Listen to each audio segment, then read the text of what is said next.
7 of 9 actress Jerry Ryan is having to adjust to her new Trek fame. It's so much fun, and I mean, there are no fans in the world like Star Trek fans. A lifelong Star Trek fan lives the prime directive. Plus, the killer bees of hard SF, Gregory Benford and Ben Bova, and a sci-fi restaurant lands at LAX.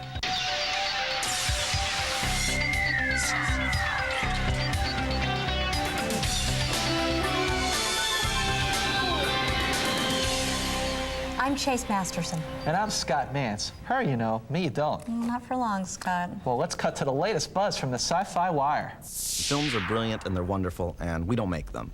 We make popcorn movies. We love popcorn movies. Dean Devlin and Roland Emmerich, the masterminds behind Godzilla and Independence Day, have just signed on to produce another Will Smith movie.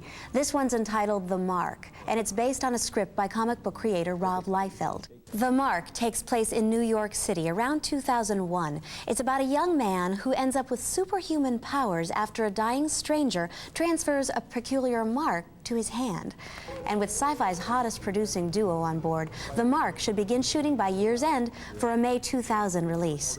And listen to this. The comet was on a path that could bring it into direct contact with the Earth. Okay, we all know that's just dialogue from a hit sci-fi movie. But what if a real comet was heading for Earth? Our government will let us know about it, right? Well, not exactly. All this current interest in space disaster movies, coupled with the erroneous killer asteroid headlines in March, has officials calling time out. NASA has decided to put a 72-hour secrecy restriction on any news of impending space collisions. NASA says it needs the time to double-check its calculations before releasing public statements about any Earth-threatening objects. I just hope they give me enough time to wax my surfboard. And if you want daily updates on sci-fi news, check out the online Sci-Fi Wire at the Sci-Fi Channel's website. Just point your browser to www.sci-fi.com. Well, we've all heard the term overnight sensation, but what does it mean to the person who is one? You've attempted to influence my development. You exposed me to your culture, your ideals. You hope to shape me in your own image. But you have failed. After joining the cast of Star Trek Voyager last year, actress Jerry Ryan has become a star. Part human, part Borg, 7 of 9 is one of the most popular characters in Trek's 32-year history. I sat down with Jerry recently to find out how she's handling her newfound fame. Star Trek has opened a lot of nice doors for us. How do you feel about being part of history? It's pretty daunting when you're coming in, especially coming in as the new kid. Because you don't want to be the one who goes down in history as having screwed up Star Trek. I don't think that was about to happen, Jerry. I felt enormous pressure in the beginning. Yeah. Once the show started airing and once the response was so positive from the fans and from the press, and now the pressure's off. Now I'm just enjoying the ride. Hi, how are you? And it is obvious the fans do love her. Star Trek fandom is like no other in all of television. You can't really be prepared for it. I mean, you know, my fellow thespians had briefed me as best they could to sort of let me know what to expect at the first convention and things like that. But no matter how much somebody tells you, you're not going to be prepared to walk into a hotel lobby and be greeted by a dozen Klingons. Hello. In full Klingon regalia. Right. So that's something you can't really be ready for. I have superior visual acuity and stamina. I should have won every round. Well, velocity is more than a test of stamina. It's a game of wit.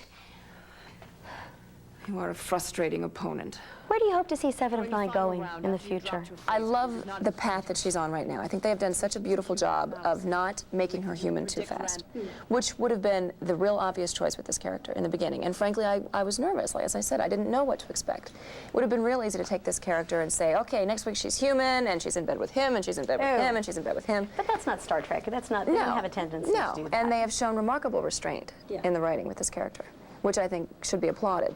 I would love to see her keep her sort of residual Borgness, her edge, because I think that's the fun of this character. That's the interest, and that's what, if anything, that this character has brought to the show. It's that. It's the conflict that she's brought on board. When she's not playing everybody's favorite Borg, Jerry has another role as wife and mother. I know my son didn't know a lot about Deep Space Nine before I started on it. Does your son know about his mom's Borg side? He's old enough. He's 3.5, so he's old enough now to get the idea of a TV show and what I do. Yeah. So my claim to fame in my household is that I do the same thing as Bill Nye the Science Guy, which is pretty impressive to him. Jerry is putting her fame to good use by raising money for charities like St. Jude Children's Hospital. The opportunity to do good. I mean, in any way, is amazing. It really is. It's really sort of overwhelming. And that's something I'm still getting used to.